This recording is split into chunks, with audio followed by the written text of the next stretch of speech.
Good morning students. Jyotiba Phule group of education में आपका फिर से स्वागत है।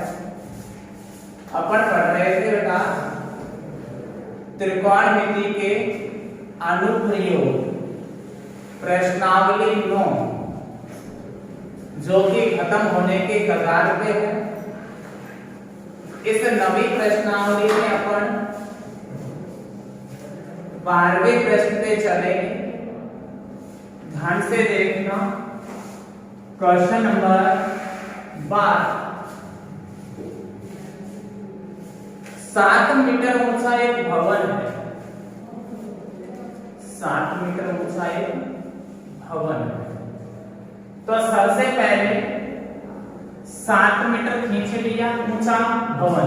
तो ये 7 मीटर ऊंचा भवन बना है। 7 मीटर ऊंचे भवन बना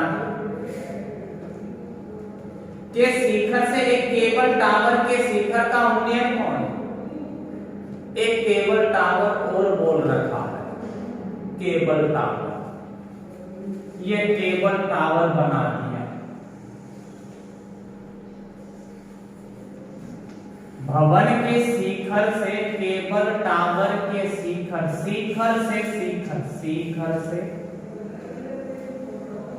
शिखर का उन्नयन कोण 60 डिग्री है।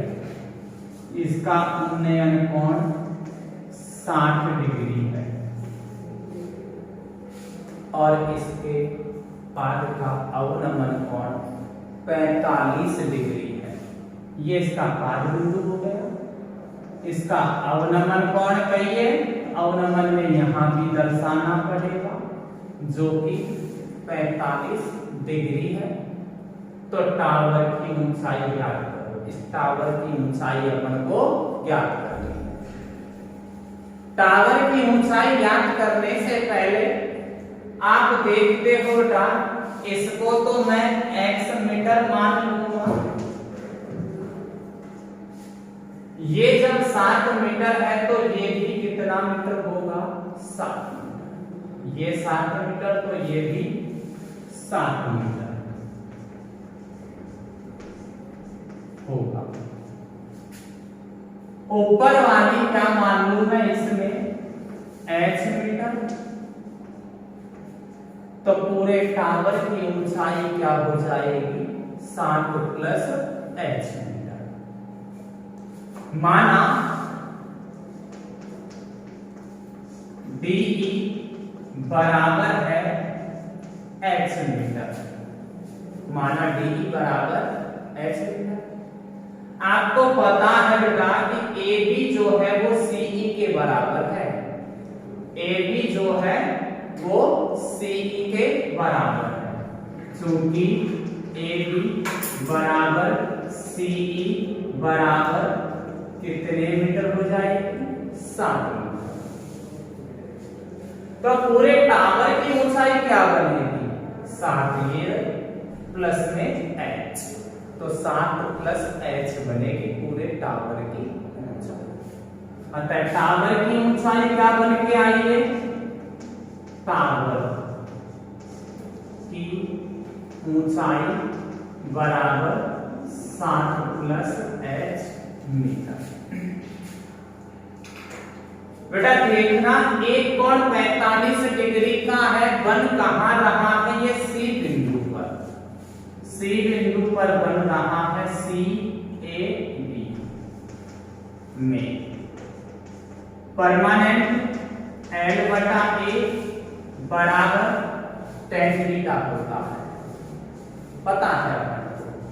तो इस त्रिभुज में लंब का मान 7 है, आधार का मान x है और थीटा का मान 45 डिग्री। आप देखोगे 7/x tan 45 का मान 1। वर्जन गुणा करो इसको तो x बराबर हो जाता है 7 मीटर नंबर 1। दूसरा कोण 60 डिग्री का है, B बिंदु पर है।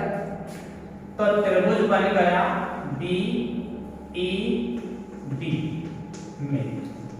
परमानेंट होता है L बटा A बराबर है मीटर परमानेंट।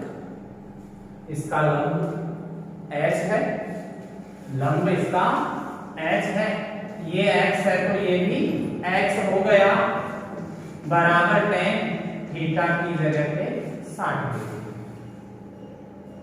तो h बटा x tan 60 का मान √3 वज्र गुणा कर दो तो h बराबर होता है √3x। x का मान कहां से रखेंगे? समीकरण 1। समीकरण 1 से मान रखने पर तो h बराबर होता है 7√3 मीटर। x की जगह 7 रख दिया। अतः टावर की ऊंचाई क्या हो गई? 7 प्लस h है ना। अतः टावर की ऊंचाई बराबर 7 प्लस h की जगह 7√3। कॉमन कितना आ गया? 7। तो 1 प्लस √3 मीटर आंच। ये टावर की ऊंचाई। सेम पैटर्न है पहले के सवालों की तरह से ही है, बस चित्र मेन है। नेक्स्ट चलते हैं बेटा प्रश्न नंबर 14। 13वां को करा दिया था।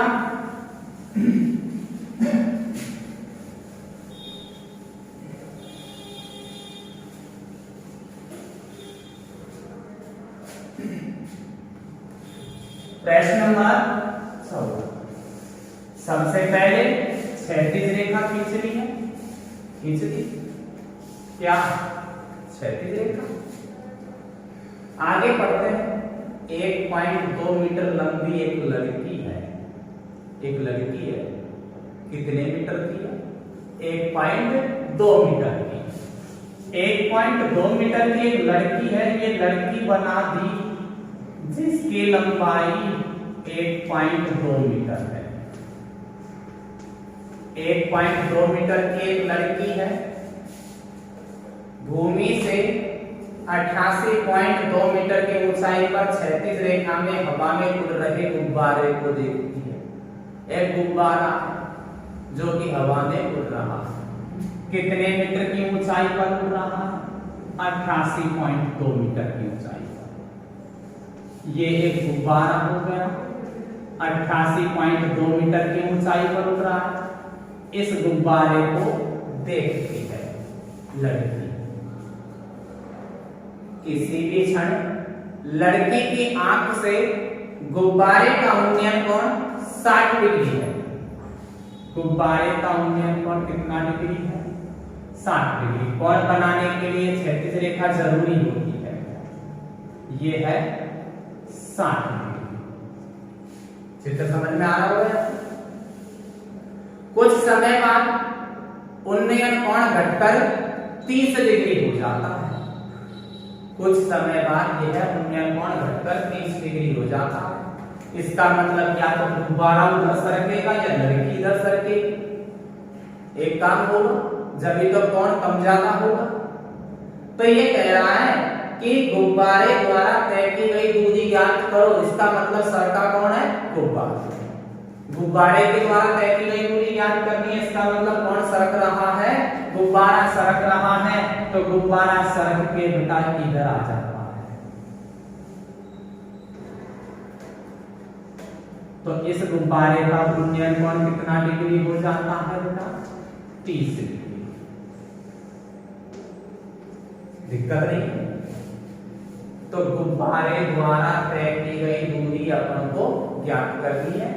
ये वाली दूरी अपन को ज्ञात करनी है जो कि अपन ने x मीटर मान लिया। इसको मान लेते हैं y मीटर। प्रॉब्लम नहीं होनी चाहिए। माना गुब्बारे द्वारा, चित्र समझ में आ गया? सवाल हो जाएगा। तय की गई दूरी बराबर है x मीटर। आप देख रहे हो बेटा, यहां लड़की की लंबाई 1.2 है, इधर जाने पर लड़की की लंबाई घिसेगी नहीं, यहाँ भी 1.2 होगी, उधर भी 1.2 होगी। तो देखो AB बराबर CE बराबर PF बराबर 1.2। हमें जो त्रिभुज मिल रहे हैं वो ऊपर ही ऊपर मिल रहे हैं, नीचे नहीं मिल रहे। त्रिभुज जो मिल रहे हैं वो ऊपर मिल रहे हैं, नीचे नहीं मिल रहे। तो मुझे जरूरत पड़ेगी DE की, जरूरत पड़ेगी QF। तो DE बराबर QF बराबर पूरी 88.2 थी, इसमें से नीचे ये कितनी कम हो गई 1.2, तो कितनी बच जाती है 87 बच गई 87 मीटर। दोबारा से देखो, सबसे पहले क्षैतिज रेखा खींची, 1.2 मीटर की लड़की खड़ी कर दी, 88.2 मीटर की ऊंचाई पर गुब्बारा उड़ा दिया। लड़की की आंख से गुब्बारे का उन्नयन 60 डिग्री बना दिया। कुछ समय बाद यह उन्नयन घटकर 30 डिग्री हो जाता, तो या तो लड़की दूर होगी या गुब्बारा दूर होगा। तो कहीं क्या है कि गुब्बारे द्वारा तय की गई दूरी ज्ञात करो, इसका मतलब सरका कौन है गुब्बारा, तो गुब्बारे को सरका के उधर पहुंचा दिया, इसका कोण बना दिया 30 डिग्री। अब गुब्बारे द्वारा तय की गई दूरी, तो ये दूरी अपन को ज्ञात करनी है, जो कि x मान लिया, इसको y मान लिया। यहाँ लड़की की लंबाई 1.2 है, यहाँ भी 1.2 होगी, यहाँ भी 1.2 होगी, लिख दिया मैंने। त्रिभुज तो ऊपर ही ऊपर बन रहे, तो मुझे तो केवल DE चाहिए, मुझे केवल QF चाहिए। तो पूरी 88.2 थी, इसमें से 1.2 हट गई, यहाँ भी 1.2 हट गई, तो कितनी बच जाती है 87। अब इसमें एक कोण 60 डिग्री का है, तो त्रिभुज कौन सा है ये BED में, BED में परमानेंट आता है अपना L/A बराबर tan थीटा। इसका लंब 87 होगा, लंब कितना होगा 87 बटे इसका ये आधार ये y है, तो ये भी y 87 हुआ ना, पूरा 88.2 था, पर यहां तक ही तो सही है 87 होगा। ये y है, तो ये भी y बराबर tan थीटा की जगह पे 60 डिग्री, 87 बटे y बराबर tan 60 का मान को √3 बटे 1 वज्र गुणा कर दूं तो y का मान आ जाता है 87 बटे √3 मीटर। बैठा होगा समझ। इसके बाद दूसरा कोण 30 डिग्री का है, बन तो B पे ही रहा है ये, तो B F Q में वही परमानेंट है अपना L/A बराबर tan थीटा। इसका लंब कोई 87, पहले भी 87 अभी भी 87 बटे आधार जो है वो पूरा यहां से यहां तक है x + y बराबर tan थीटा की जगह 30 डिग्री, tan 30 का मान होता है 1 बटे √3 वज्र गुणा करो इसको, ये हो जाएगा 87√3 बराबर x + y। y का मान कहां से रखना है समीकरण 1 से, तो 87√3 बराबर x + y की जगह पे 87 बटे √3 चल एक साइड अचर एक साइड। आगे का कैलकुलेशन काम आप खुद करोगे, क्योंकि पक्षांतर करके इधर आएगा माइनस का हो जाएगा, बटे का बनेगा, लघुत्तम लेकर हल करना है। अगर नीचे रूट आ जाएगा भरों का परिमीकरण करना पड़ेगा। तो उम्मीद करता हूं आप कर सकते हो आगे। चलो देखिए, इसको इधर सरका दिया मैंने, माइनस का बन जाएगा ये, बराबर में x बटे का सवाल है, लघुत्तम लेके 1 का √3 में √3 बार, √3 को √3 से गुणा किया तो 3 को गुणा करना है किससे 87 से, 261 होता कितना 261, √3 से √3 कैंसिल, 87 बच गया, तो x बराबर घटा दे 11 7 4 25 8 17 बटे √3। पहले कही थी बेटा नीचे रूट नहीं आना चाहिए, हरों का परिमेयकरण करना पड़ेगा। अकेला रूट होता है तो इसी से ऊपर और नीचे गुणा कर देते हैं, तो √3 से ऊपर भी और √3 से, तो x बराबर 174 √3 बटे में √3 को √3 से गुणा करेंगे तो 3 3 × 15 3 8 24 58 √3 मीटर। इस तरह से होता है आपका ये क्वेश्चन नंबर 14। बैठ रहा होगा समझ में? नहीं आए कमेंट कर देना, आपके कमेंट का सॉल्यूशन करेंगे।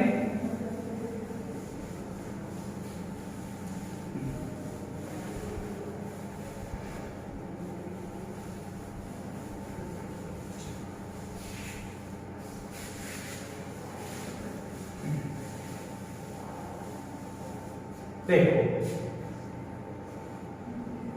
क्वेश्चन नंबर 15,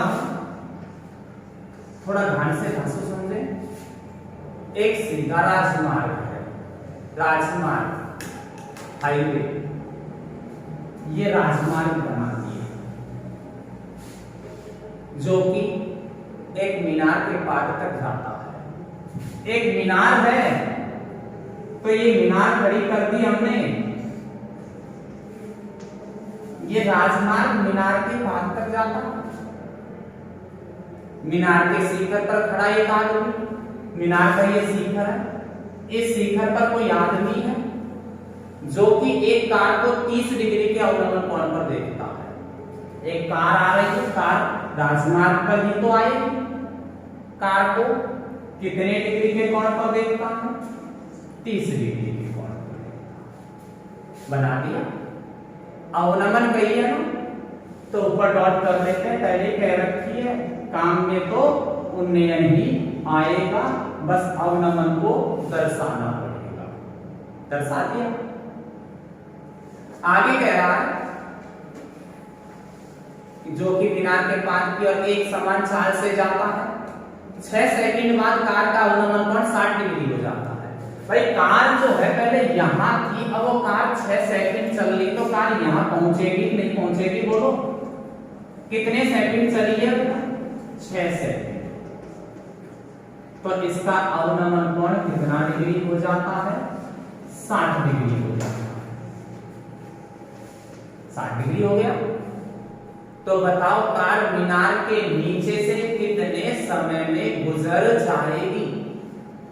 कार मीनार के नीचे से कितने समय में गुजर जाएगी?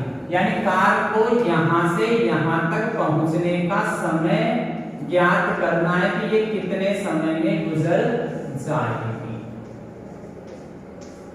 बैठा होगा समझ में चित्र को? कितने समय में गुजर जाएगी? आप सभी धांसू जानते हो बेटा कि ये यहां से यहां तक की लंबाई होती है, दूरी होती है, पर आपको दिया क्या है? इसने समय। होती क्या है? दूरी। दिया क्या है? समय। तो आप देखना सवाल में एक शब्द लिखा होगा कि कार एक समान गति से चलती है। गति बोले तो चाल, कार की चाल जो क्या है? फिक्स है। इसलिए हमें यहां दूरी चाहिए थी, समय दिया है तो हमको इस समय को दूरी में कन्वर्ट करना पड़ेगा, बदलना पड़ेगा। समय को दूरी में बदलना पड़ेगा। ओके, तो देखो बेटा पहले तो माना कार मीनार के नीचे से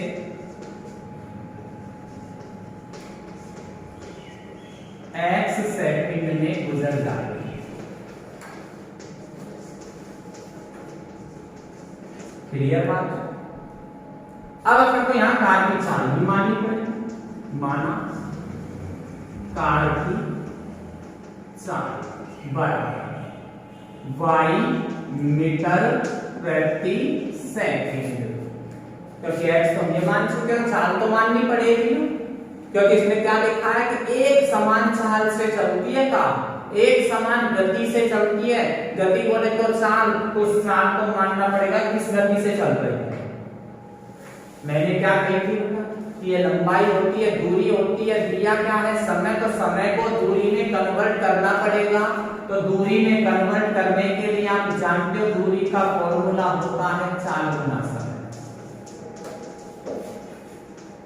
दूरी का फॉर्मूला होता है चाल गुना समय। पहले कौन सी दूरी निकालनी है, सीडी वाली दूरी निकालनी है। चाल y मान रखी है, समय 6 है, तो सीडी बराबर बन गया 6y मीटर। बोले तो यहां से यहां तक की दूरी हो चुकी है 6y मीटर। ये वाली भी तो दूरी है, इसको भी तो निकालना पड़ेगा। ये क्या है, एल, वही बटा चाल, चाल को मान रखे अपन ने y गुणा समय, समय क्या है इसका x, तो एडी बराबर क्या बन गया xy मीटर। यहां से यहां तक की दूरी कितनी बन चुकी है xy मीटर। अब वही पहले की तरह से सवाल बन चुका है। एक कोण 60 डिग्री का है, कौन से बिंदु पर है ये, डी बिंदु पर, डी ए बी में। परमानेंट L बटा ए बराबर tan थीटा। इसका लंब कितना है h, आधार इसका क्या है xy बराबर tan थीटा की जगह पे 60 डिग्री। tan 60 का मान हम जानते हैं √3 होता है। तो h बटे xy बराबर √3 वज्र गुणा कर दूं तो h बराबर √3xy नंबर 1 बैठ रहा होगा समझ। दूसरा कोण जो है वो 30 डिग्री का है कहां, C बिंदु पर। C से पूरा A, ऊपर B में L बटा A बराबर tan थीटा। इसका लंब h है, आधार इसका xy प्लस 6y होगा बराबर tan थीटा की जगह पे 30 डिग्री। तो h बटे xy प्लस 6y बराबर tan 30 का मान 1/√3। वज्र गुणा करते हैं इसको, तो √3 का इससे गुणा होना चाहिए h से बराबर xy प्लस 6y। मान कहां से रखना पड़ेगा, समीकरण 1 से। देख लो पैटर्न तो सब में एक ही लग रहा है, कोई अलग पैटर्न नहीं आ रहा। मान रखना होगा √3 गुणा h की जगह पे बटा √3xy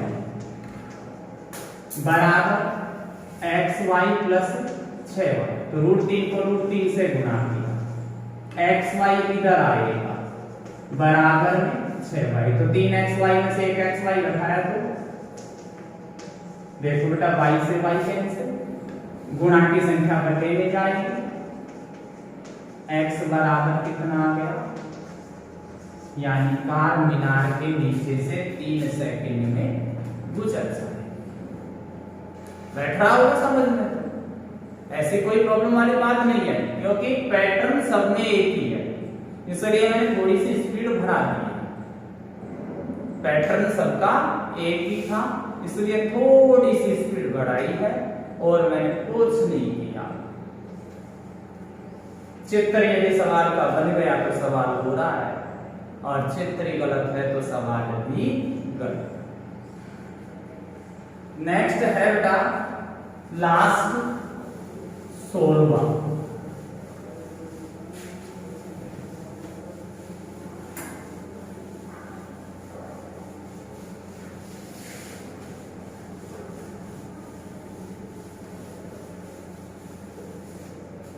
देखो question number 16 and last of chapter 9। मीनार सबसे पहले बेटा क्षैतिज रेखा, और ये हो गई मीनार ए के आधार से, और एक सरल रेखा में, मीनार के आधार से एक सरल रेखा में दो बिंदु स्थित है। ये आधार से सरल रेखा में एक बिंदु यहाँ है, एक बिंदु यहाँ है, और ये दोनों बिंदु जो है वो आधार से एक बिंदु तो 4 मीटर की दूरी पर है, और इसी आधार से दूसरा बिंदु जो है वो 9 मीटर की दूरी पर है। दे रखा है बेटा कि मीनार के आधार से 4 मीटर और 9 मीटर की दूरी पर स्थित दो बिंदु परस्पर पूरक कोण बनाते हैं। कैसे कोण बनाते हैं? पूरक। पूरक का मतलब ये जो दोनों कोण बन रहे हैं ये पूरक या अनुपूरक, इसका मतलब होता है कि इन दोनों का जोड़ 90 डिग्री है। इन दोनों का जोड़ कितना है? 90 डिग्री। तो बेटा एक को यदि मैं थीटा मान लूंगा तो दूसरे को मैं 90 माइनस थीटा मान लूंगा, क्योंकि दोनों का जोड़ कितना है? 90। तो एक को थीटा मानना पड़ेगा, दूसरे को 90 माइनस थीटा, क्योंकि ये कोण कैसे हैं? पूरक। पूरक या अनुपूरक की परिभाषा होती है बेटा कि दो कोणों का योग 90 डिग्री हो तो ये पूरक कोण होते हैं, और ये दो कोणों का योग 180 डिग्री हो तो वो संपूरक होते हैं। तो यहाँ पूरक बोला है, इसलिए दो कोणों का योग कितना होना चाहिए? 90 डिग्री लिख दिया। ओके, तो सिद्ध करो कि इस मीनार की जो ऊंचाई है वो 6 मीटर है। पर बेटा ये तो 6 मीटर तो सिद्ध करके लानी है, तो h मीटर की माननी पड़ेगी, सिद्ध करके लानी है 6 मीटर। तो माना मीनार की ऊंचाई बराबर h मीटर। अब एक कोण ये रहा CAB में, त्रिभुज CAB में देखते हैं बेटा। मैं तो पहले ही बोलता आ रहा हूं कि परमानेंट लगाना है अपन को। L बटा ए बराबर tan थीटा। L का मान 4h है और आधार का मान इसमें 4, थीटा का मान पता नहीं कुछ भी। नंबर 1। ऐसे ही दूसरा कोण यहां है तो त्रिभुज बन गया DAB। परमानेंट है अपना L बटा A बराबर tan थीटा। L का मान h है, आधार का मान इसका पूरा 9 है, बराबर tan थीटा की जगह पे बेटा 90 माइनस थीटा है। और आप सभी जानते हो कि tan 90 माइनस थीटा 8.3 में पढ़ा था, cot थीटा होता है। tan 90 माइनस थीटा का मतलब होता है बेटा cot थीटा। नंबर 2, ये जो दोनों समीकरण बने, अगर यह मान अगर कुछ होते तो सीधे सीधे निकल जाता, पर मान नहीं है, इसलिए आपको दोनों समीकरणों को गुणा करना है। पहले और दूसरे समीकरण को गुणा करने पर, गुणा कैसे होगा? बराबर से पहले का पहले और बाद वाला बाद, यानी h बटे 4 किससे गुणा होगा? h बटे 9 से। और tan थीटा जो है वो किससे गुणा होगा? cot थीटा से। h को h से गुणा किया, 4 को 9 से गुणा किया। tan का मतलब होता है बेटा sin बटे cos, और cot का मतलब होता है cos बटे sin, क्योंकि मैं पहले ही कह रहा था कि sin और cos के अलावा जो भी आए उसको sin और cos में बदल लिया, मैंने बदल दिया। cos से cos, sin से sin कैंसिल, तो h स्क्वायर बटे 36 बराबर ऊपर नीचे कटता है तो 1, वज्र गुणा करो तो h स्क्वायर बराबर 36 स्क्वायर को हटाने के लिए वर्गमूल लेना पड़ता है। 36 किसका वर्ग है? 6 का। तो अपन को यही तो सिद्ध करना है कि मीनार की ऊंचाई है तो 6। इस तरह से आपका चैप्टर 9 कंप्लीट होता है। उम्मीद करता हूं कि आपको ये चैप्टर कंप्लीट समझ में आया होगा। आगे आप पढ़ते रहना। धन्यवाद।